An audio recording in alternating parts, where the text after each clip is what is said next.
Hi friends, எல்லோருக்கும் வணக்கம். எல்லோரும் எப்படி இருக்கீங்க? நல்லா இருக்கீங்களா? இன்றைக்கி நம்ம ஒரு புது கதை தான் பார்க்க போகிறோம். அதுக்கு முன்னாடி நீங்கள் நம்ம மிஸ்ஸஸ் வெல்த் ட்ரிப் சேனலை மறக்காமல் சப்ஸ்கிரைப் பண்ணிக்கோங்க.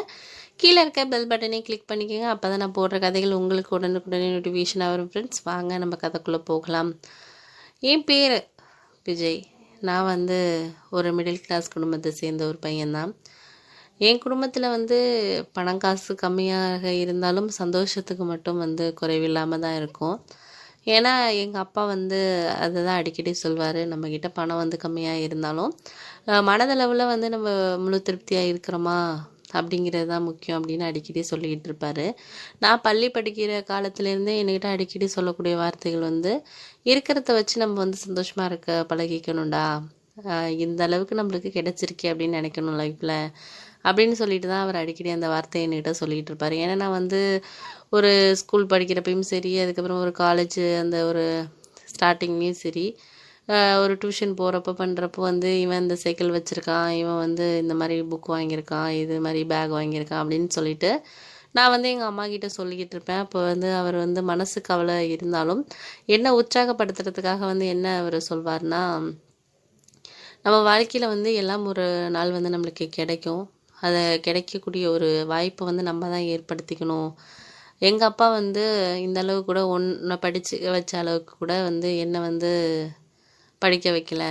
நான் உன்னை படிக்க வைக்கிற அளவுக்குனாச்சும் இந்த அளவுக்கு நான் வந்திருக்கேன். அப்படிங்கிறப்போ நீ உன்னோட எதிர்காலத்தை நல்லபடியாக அமைச்சுக்கணுன்னா நீ தான் முயற்சி செய்யணும். கிடைக்கிற வாய்ப்பை சரியாக பயன்படுத்திக்கணும். இது கிடைக்கல அது கிடைக்கலன்னு சொல்லிட்டு ஃபீல் பண்ணிக்கிட்டு இருக்கக்கூடாது லைஃப்பில் அப்படிங்கிற மாதிரி சொல்வார்.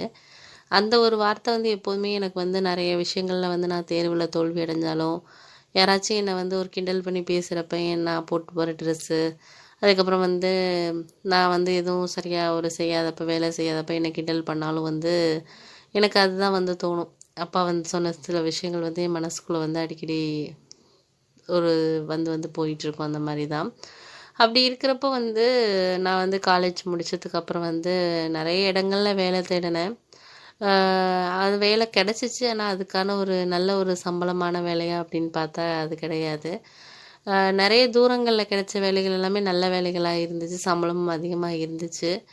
ஏன்னா நான் அந்த எங்கள் ஊர்லேயே இருந்து ஒரு படிப்பு எல்லாமே முடித்ததுனால எனக்கு வெளியூர் போகணும் அப்படிங்கிற ஒரு அவசியத்தை நான் ஏற்படுத்திக்கலன்னு தான் எனக்கு தோணுச்சு.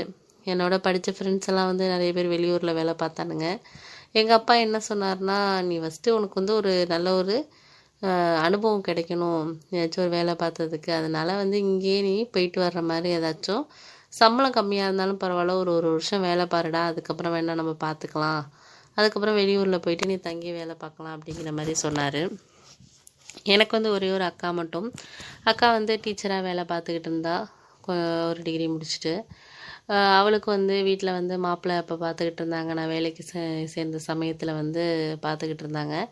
வரக்கூடிய இடங்கள்லாம் வரதட்சணை பிரச்சனை அதிகமாக இருந்துச்சு. சிலது நிறைய அக்காவுக்கு பொருந்தாத மாதிரி இருந்துச்சு. இப்படியே அவளோட கல்யாணம் 2-3 வருஷமாக எனக்கு தெரிஞ்ச வரைக்குமே அப்படி தான் ஆகிட்டு இருந்துச்சு. அதனால் அப்பாவுக்கும் அம்மாவுக்கும் வெளியில் எங்ககிட்ட வெளிப்படையாக சொல்லலைனாலும் அடிக்கடி அவங்களுக்குள்ளே பேசிக்கிற விஷயம் என்னென்னா, எப்படியாச்சும் பொண்ணுக்கு நல்ல இடத்துல ஒரு வாழ்க்கை அமையணும், நம்மளும் எவ்வளோ முயற்சி பண்ணி பார்த்துட்டோங்க அப்படின்னு சொல்லிட்டு அம்மா ரொம்ப கவலைப்பட்டு சொல்லிக்கிட்டு இருப்பாங்க அப்பா கிட்ட.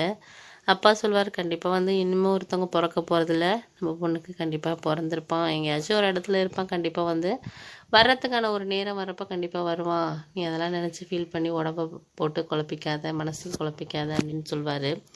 அதனாலேயே நானும் சரின்னு சொல்லிட்டு எங்கள் அம்மாவுக்கு சிலப்போ நானும் ஆறுதல் சொல்வேன், ஏம்மா நீ கவலைப்படாத, அக்காவுக்கு நல்ல இடமா மாப்பிள்ளை கிடைக்கும், நீ இதையே நினச்சிக்கிட்டு உடம்பு உனக்கு அதனால தான் முடியாமல் போகுது அப்படிங்கிற மாதிரி நான் அம்மாவுக்கு ஆறுதல் சொல்வேன். அவங்கக்கிட்ட சொன்னாலும் என்னோடய ஃப்ரெண்டுங்க அக்காவுக்கெலாம் கல்யாணம் நடக்கிறப்போ எனக்கு ஒரு மாதிரி கஷ்டமாக இருக்கும். என்னடா இது, நம்ம அக்காவோட அவங்க பின்னாடி படித்தவங்க, இப்போ அவங்களுக்கே மேரேஜ் ஆகிடுச்சு, குழந்தைகளாம் இருக்கே, அக்காவுக்கு இப்படி இதாக இருக்கே அப்படின்னு சொல்லிட்டு என் மனசுக்குள்ளே கவலை இருக்கும். ஆனால் அதை வெளிப்படையாக நான் சொல்ல மாட்டேன். சொன்னால் அக்கா கவலைப்படுவாங்க அப்படின்னு சொல்லிட்டு.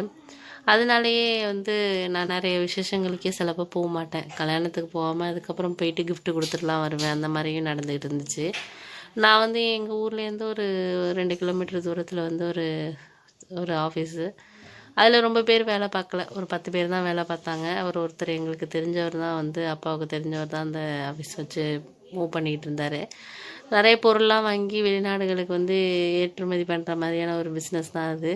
அதில் நம்மளுக்கு நல்ல ஒரு எக்ஸ்பீரியன்ஸ் கிடைக்கும் அப்படிங்கிறதுனால அப்பா வந்து அங்கேயே சேர்ந்துக்க, ஏன்னா அவரும் அப்பாவோட ஃப்ரெண்டுங்கிறதுனால வேலைக்கு யாராச்சும் நல்லா படித்த பசங்க, நல்லா மெனக்கடுற பசங்களாக இருந்தால் பரவாயில்ல ஏதாச்சும் சொல்லு அப்படின்னு சொல்லியிருக்காங்க. அப்பா என்னோட வருத்தம் சொன்னதுக்கப்புறம் அதே மாதிரியே எனக்கும் வந்து அந்த வேலை பிடிச்சிருந்துச்சு. போன புதுசில் எனக்குமே வந்து பிடிக்காத மாதிரி தான் இருந்துச்சு.